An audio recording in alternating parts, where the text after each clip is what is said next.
let the game commence. That's not one of my lines. Am I taking too long with this?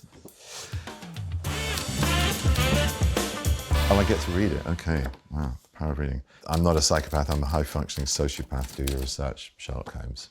Circa God knows when now. Feels like ancient history, but that's a great line. I remember saying that as Sherlock. I'm not a psychopath, Anderson. I'm a high-functioning sociopath. Do your research. There's something about it held in its memory as it is, and it's so tantalising. You know, you leave them or yourselves wanting more. There's always that itch to scratch, but I think it would have to be the superlative version of what we've already achieved. And I would like a script to read, which was not the normal way of doing it, naturally enough. You know, Stephen and Mark are trusted entities, and I was just only too glad to be fed by their script. But I think this has to be a little bit more like, if we're all going to do this together, let's have a read. It'll be recycled. Okay. Dormammu, I've come to bargain with. Like, yeah, that's the Doctor Strange, the first film. Dormammu, I've come to bargain. I can't remember how many times I said that in different setups, how many times I died.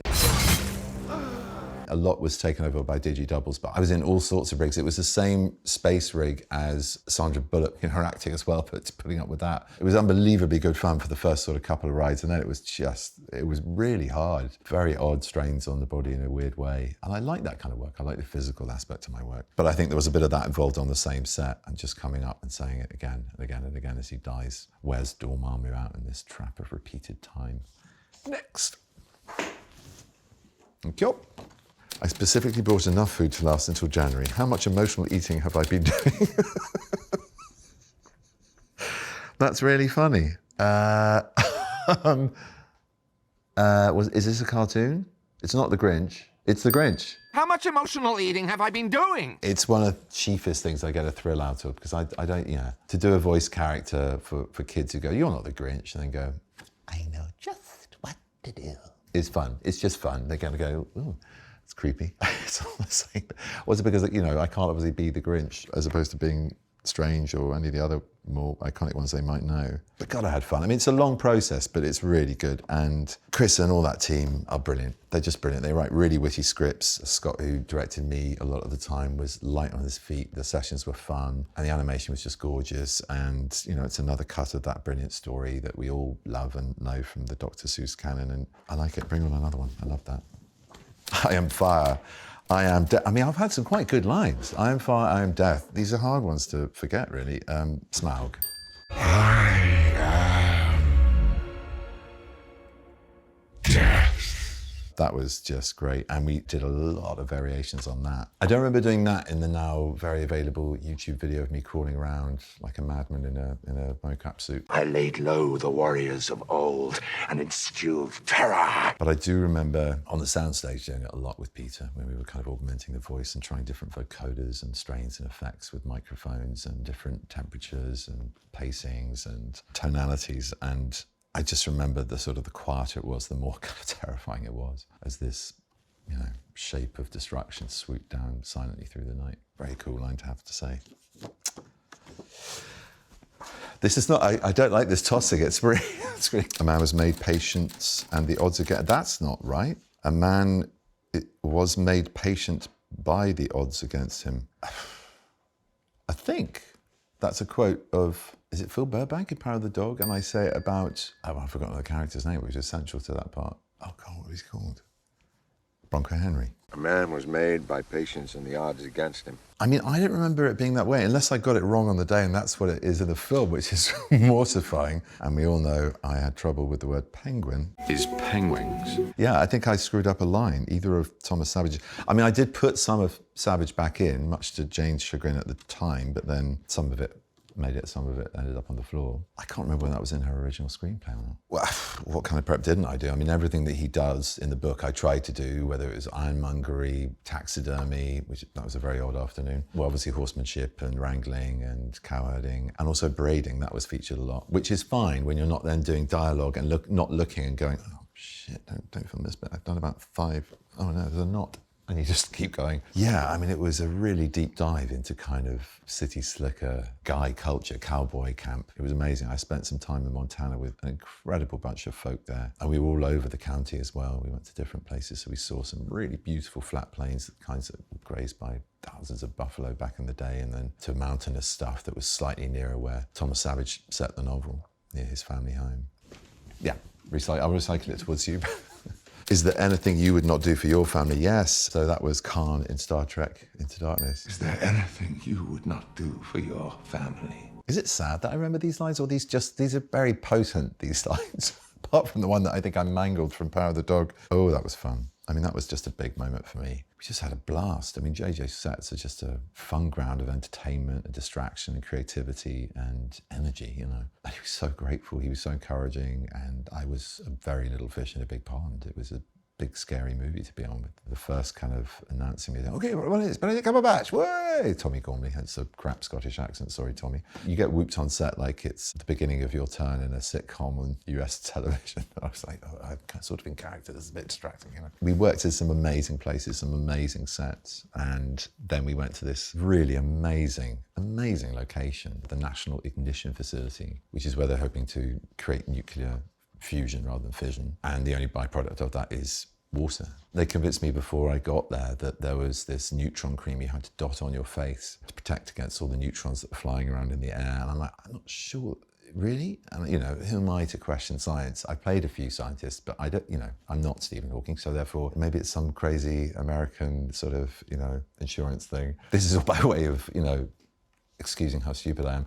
I then went on set and had this cream on, and then there was a sign up and I had to read this notice to the whole crew about, you know, guys, you really have to do this neutron cream. And as I was reading it, I went, yeah, and if you've been wearing neutron cream, then you're an idiot. There's no such thing. You don't. And I was like, what? And the whole crew had me. It was brilliant. It was brilliant. Fling. Thank you. A machine is different from a person, hence they think differently. That's very true. Alan Turing, my God, we need him now. That was Alan Turing in the Imitation Game. The machine is different from a person.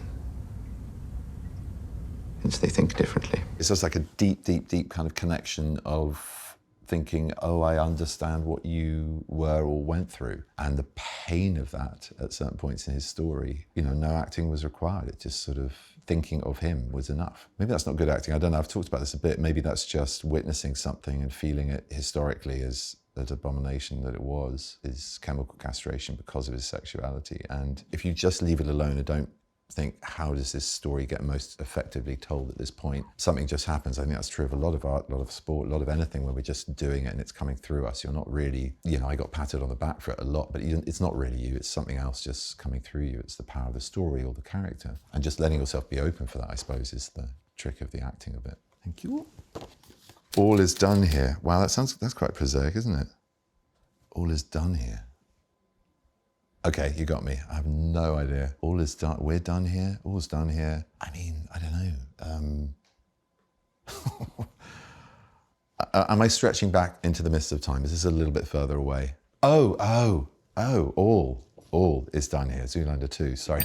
That was post-Imitation Game, yeah. All is done here. I've had to apologise for that quite a lot, so it's a difficult one to talk about. I love that group of people, and it was the chance to sort of be part of something that the first time round was iconic and I was a huge fan of. But it got complicated, it got misunderstood, and I upset people, and I respect that, so I probably wouldn't do that again now. What does this do? Shoot poison darts? Oh no, I know this one. What is it? What does this do? Shoot poison darts? It's not Sherlock, is it? No. It's the kind of thing James Bond would say in Q's office, isn't it? Whilst looking at a straw or something, I don't know, but... I know, the Imitation... Oh, no, the Courier. Yeah. What does this do? Shoot poison darts? I was with Rachel and Angus Wright, in a fruit stall, just having been propositioned to become this kind of mule for this guy, Penkovsky, the highest-ranking Soviet official, to trade secrets or give away secrets during the Cold War because he thought that Russia was going in the wrong direction. And it's just, he's trying to make funny out of a very sort of serious situation. It's a sort of joke that falls flat. A complex character in real life, I mean, a really fun, unexpected hero to play. Thank you. I got a truth to tell. My God, that's... I don't know. I've got a truth to tell. That's a pretty forthright line. Am I taking too long with this? Sounds like, and then I burst into song. Is this the film I'm about to do? Or... It sounds American. Okay. Oh, God, I'm going to need more of a clue. What? Oh, really? Really? I don't remember saying that in August Osage County. Really? I got a truth to tell. I got a truth to tell. But all the truth in that is about my relation to my love. You know, I think it's just a cousin. Okay, when do I say that? I'll have to watch this to find out, won't I? Okay. Okay, we're in the end game now. Well, yeah, that's a big old Avengers line. We're in the end game now. That's me at the end of Infinity War, I think. Oh, it's just so boring watching people not know what everyone watching knows. Sorry, people watching who know. Yeah, I can't remember exactly when I said that, but I think it was the end of the first film, and it was a sort of Easter egg for what the title of the follow-up film, Endgame, was going to be. We are very small, but we are profoundly capable of very big things. Stephen Hawking. We are very, very small, but we are profoundly capable of very, very big things. That was a very big moment for me to get cast in that role, and I think like a lot of people I played that I've had the fortune of knowing him for a short period of time, but very intense and wonderful period. You know, to be brought close to people's lives like that, and to have a friendship out of someone as extraordinary like that, to have a communication with them, and to be able to convene with them is just, that's the chiefest thrill of that kind of stuff. That lasts well after the job, you know. And to be there at Westminster Abbey for his memorial was just incredible. Very, very special man. And my last memory of him was getting drunk on margaritas and telling him at a time when no one else could tell him. And he'd had about 3, so I think he was a little in his cups. I said, I know where you live and you can't run away from me, which is probably a very bad taste joke, which he grinned at. I'm going to tell you a secret. I'm playing Khan in Star Trek. About half an hour later, I got this, you know, IBM voice going, very good. He was really excited about it. What a person to be associated with.